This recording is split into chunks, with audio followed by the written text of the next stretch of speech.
This will probably get asked in every single job interview that you go to, and it's tell me about yourself. Now, most people overthink the answer to this question. They're not trying to trick you. They're not trying to trip you up. It's just a nice way to ease you into the interview. It's a little bit like an icebreaker question. Now, the biggest mistake that most people make is they overthink it and they end up speaking for way too long.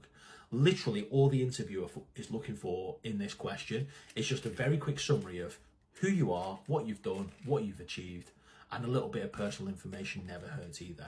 And really, it should only last about 2 minutes. If you start rambling on and start trying to sell your skills and sell your experience, you are just going to lose the room. You don't need to sell your skills and sell your experience. They already know about that because they've read your CV. It's just an icebreaker question. So, as an example, this is how I would answer that question. I've been in recruitment for almost 20 years. I left uni, wasn't really sure what I wanted to do, so I fell into agency recruitment. I did that for about 18 months, 2 years. I was pretty good at it, but I just really didn't enjoy the business development side of it.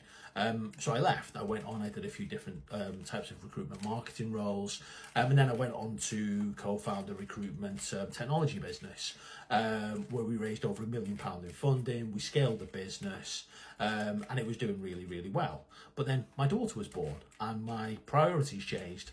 I realised that the life of an entrepreneur wasn't for me, and I'd always fancied a moved in-house. You know, an in-house recruitment role was an itch I really needed to scratch. So I moved in-house. Since moving in-house, I've built recruitment teams, I've led recruitment teams all over the world, and I am still really as geeky and love TA and recruitment as much as I did back then. Outside of work, I've got 2 kids, they keep me pretty busy, and I've got 2 cats. One's called Elsa and one's called Anna. That's what happens when you let your 3-year-old daughter name your cats. And that's pretty much how I would answer that question. It's just a very short icebreaker question to ease you into the interview.